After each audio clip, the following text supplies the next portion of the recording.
M. Raymond Barre, en visite officielle en Autriche, a dit au cours d'une conférence de presse à Vienne, la coopération de la France avec l'Irak n'est pas seulement militaire, elle touche aussi l'industrie, la technologie, la culture.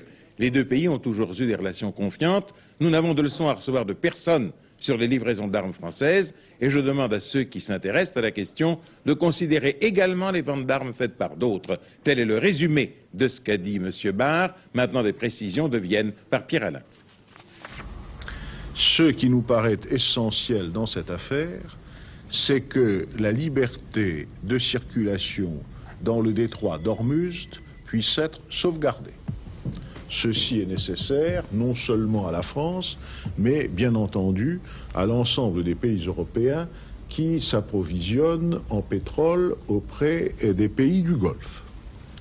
Vous m'avez posé une question sur les ventes d'armes de la France à l'Irak. Je profite de cette question pour préciser deux points. En premier lieu, la coopération de la France avec l'Irak n'est pas seulement une coopération militaire. Elle est une coopération qui se développe dans tous les domaines, industriels, culturels, le domaine de la technologie avancée. Nous avons 4500 Français qui travaillent en Irak.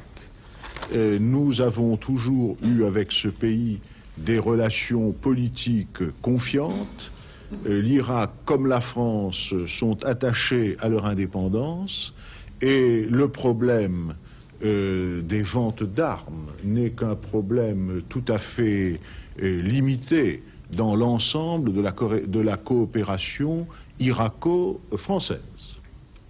Ma deuxième observation est que je voudrais une fois pour toutes dire à ceux qui s'intéressent aux ventes d'armes par la France de bien vouloir considérer les ventes d'armes qui sont faites par les autres pays. Et je dis de la manière la plus nette que nous n'entendons sur ce point recevoir de leçons de personne.